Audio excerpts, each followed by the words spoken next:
My brother got his acceptance letter to law school. My parents threw him a party. They rented out a room at a restaurant downtown, invited family friends, ordered a cake with his name on it in gold frosting. I remember standing in the kitchen that morning watching my mom press her good tablecloth and thinking, when I got into the nursing program 2 years earlier, she said, "That's nice, honey," and went back to watching TV. I'm not saying that to be bitter. I'm saying it because you need to understand what I was working with. My name is Sophia. I'm 31 now. I grew up in Columbus, Ohio, the middle child, older brother, younger sister, and for as long as I can remember, I existed somewhere in the background of my own family.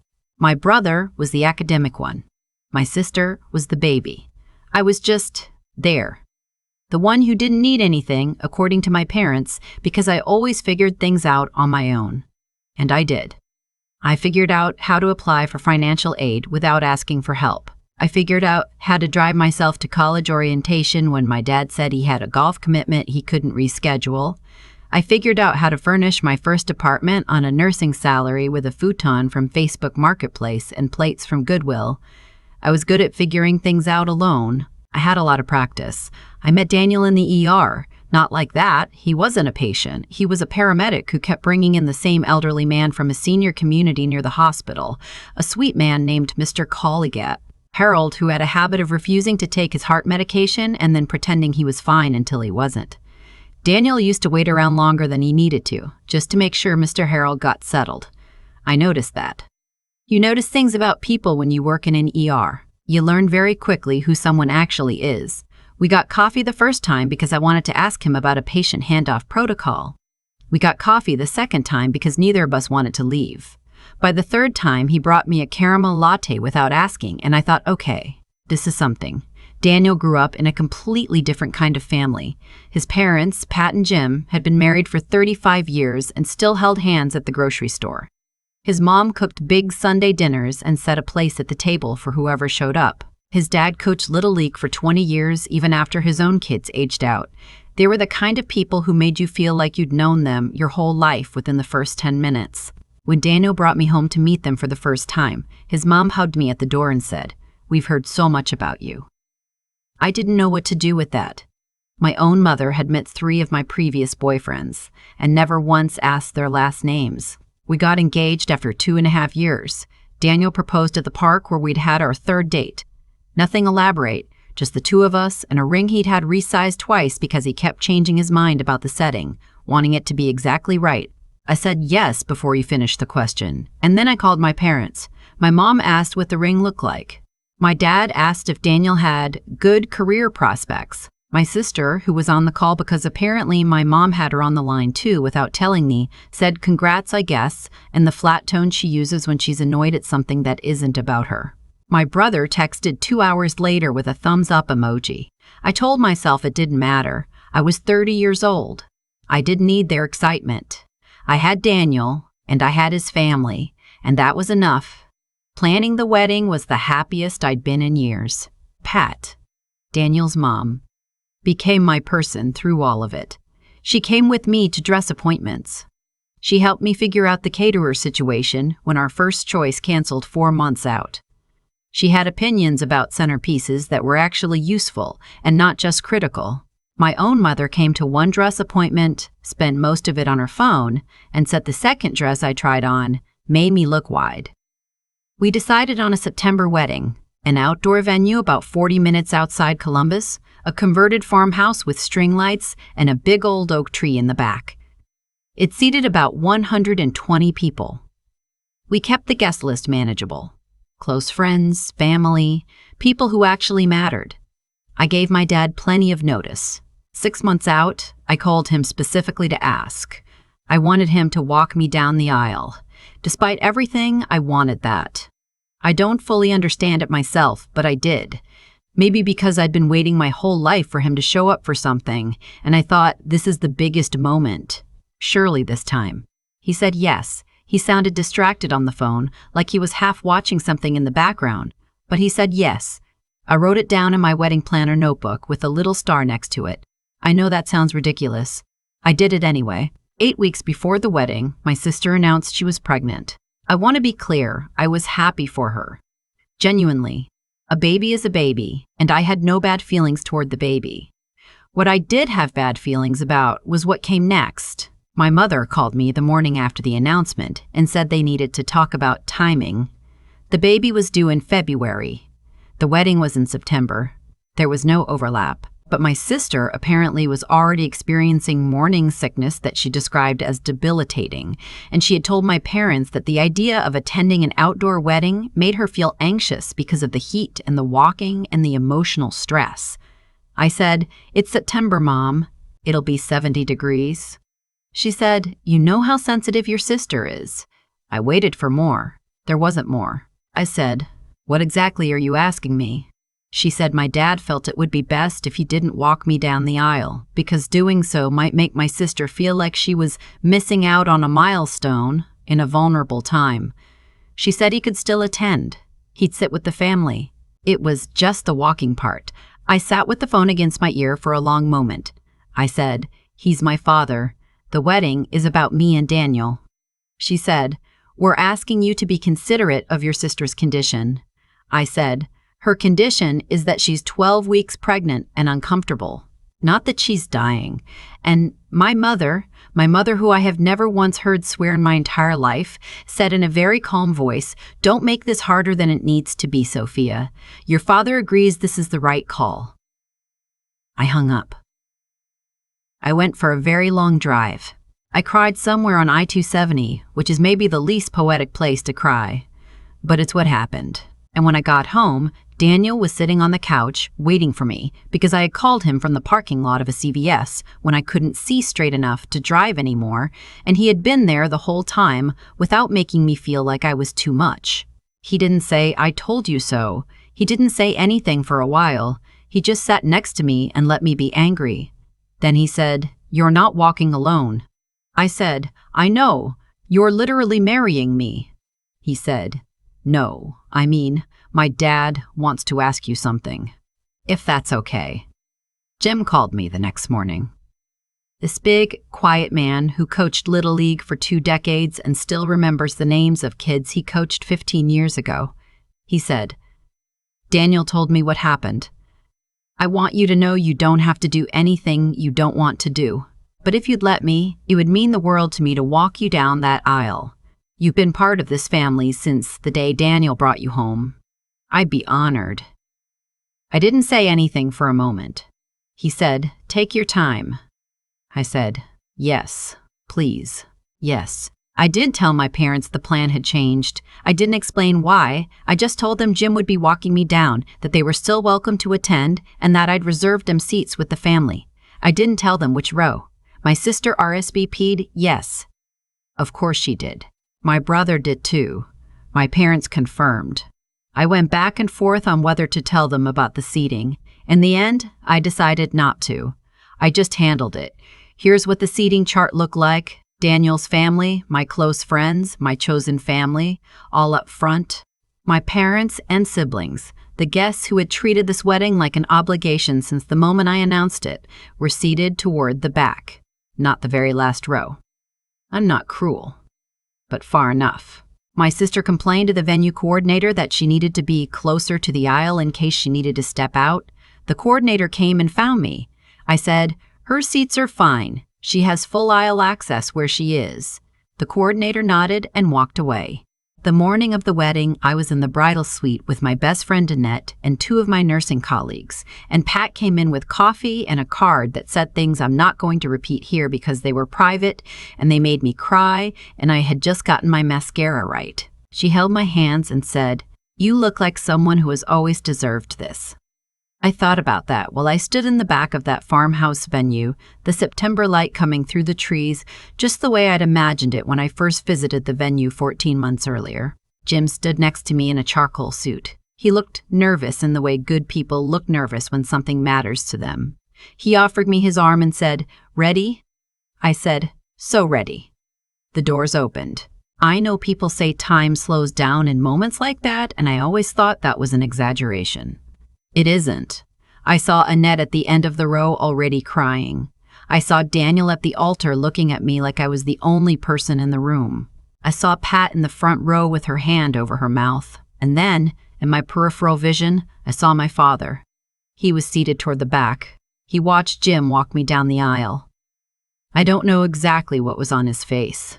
I made a choice not to look directly at him because I didn't want that to be part of my memory of that moment. What I do know, because Annette told me later, was that he didn't move. He sat very still. He watched the whole thing without making a sound. The ceremony was everything. Daniel cried during his vows, which I did not expect and which completely undid me. We had written them ourselves. Nothing borrowed from the internet, just real, honest, slightly embarrassing things that felt true. The officiant, a friend of Daniel's family who had known him since childhood, said something near the end about how the people who show up for you are your real family, and I didn't look at the back of the room when she said it, but I felt it land. At the reception, my table was surrounded by people who had driven from 3 states to be there, my nursing colleagues who had covered my shift so I could take the time off. Annette, who had known me since we were both 19 and broke and sharing a studio apartment, Jim and Pat, who danced together to every single song, including the ones they definitely didn't know the words to. My parents stayed for dinner.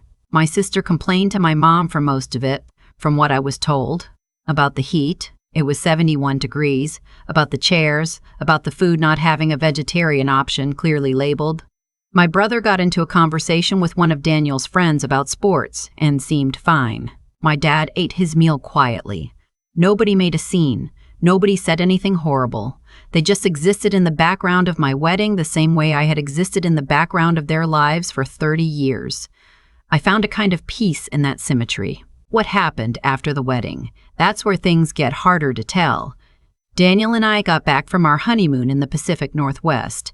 10 days in Oregon, the coast, the mountains, the kind of quiet that recalibrates you. And I came home to 3 voicemails from my mother. I didn't listen to them right away. I made coffee, I unpacked, I sat on my couch in my Nauer apartment and thought about how much lighter I felt. Then I listened. The first voicemail was my mother asking me to call her back. The second was my mother asking again, her voice a little different. The third was my brother, which surprised me because my brother rarely calls. He said, "Hey, it's me. Just call Mom when you can. There's a situation with Tommy."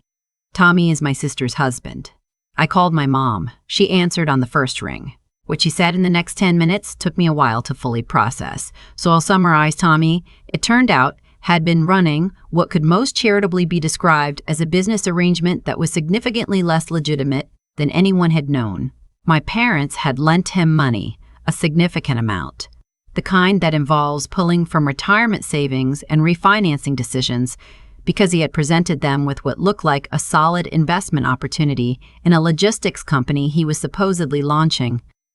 My sister had endorsed it. She had told my parents it was a sure thing. Tommy was brilliant with money, she had said.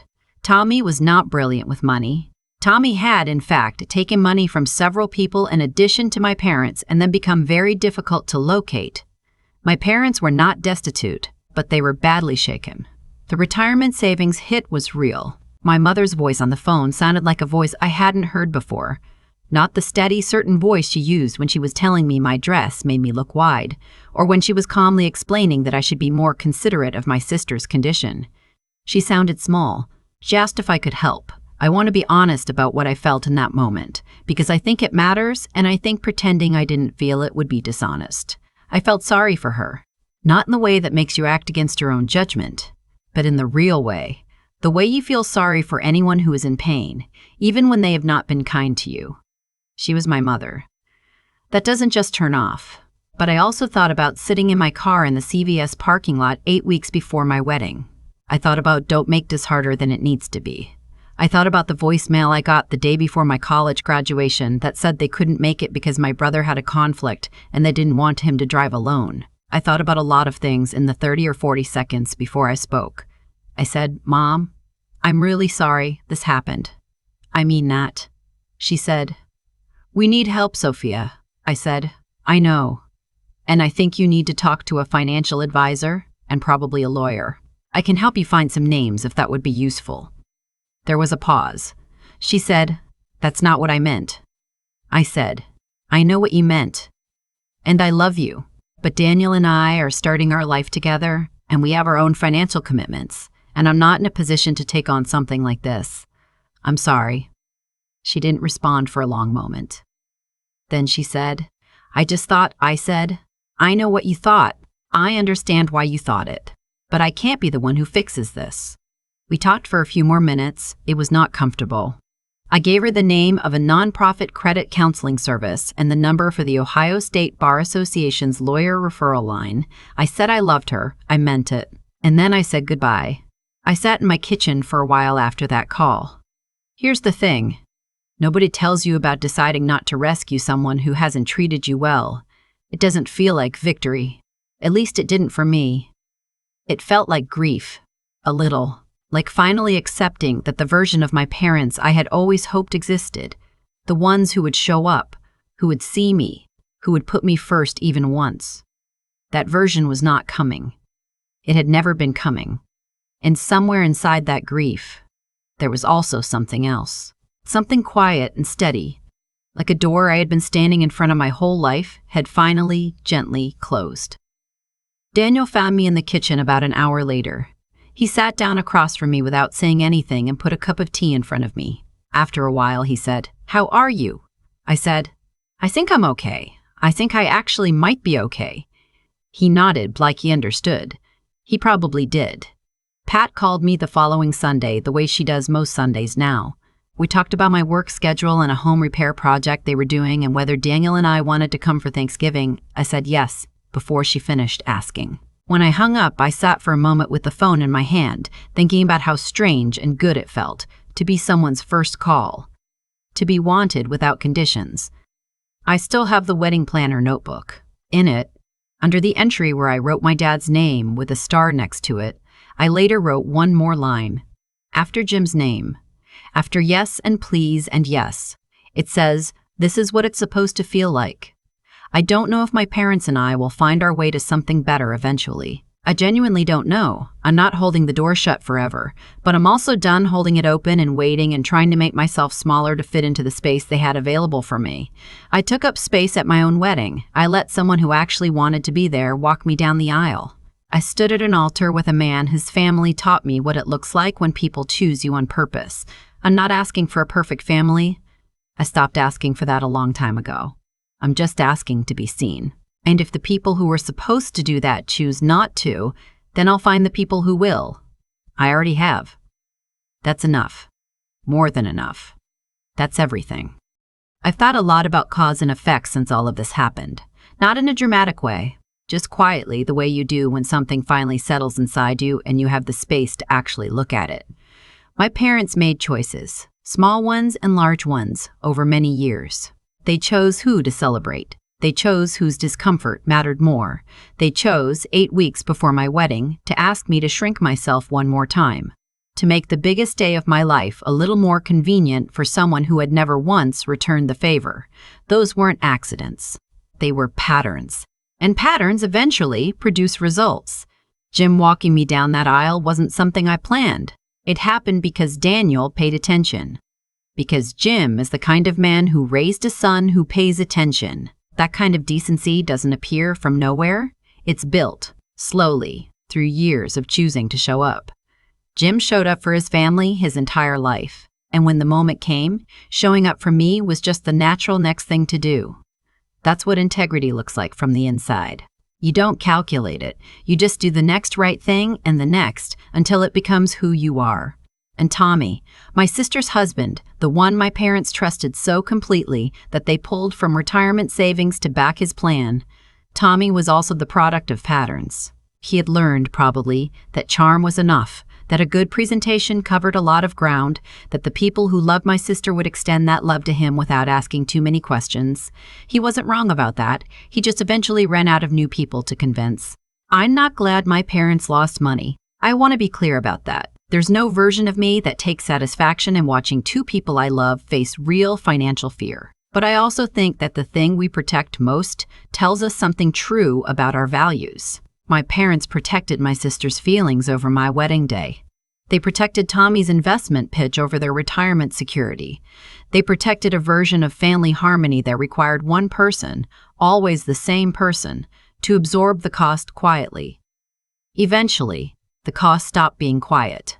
What I kept from all of this, what I think about when things get hard, is something simpler than I expected. It's just this.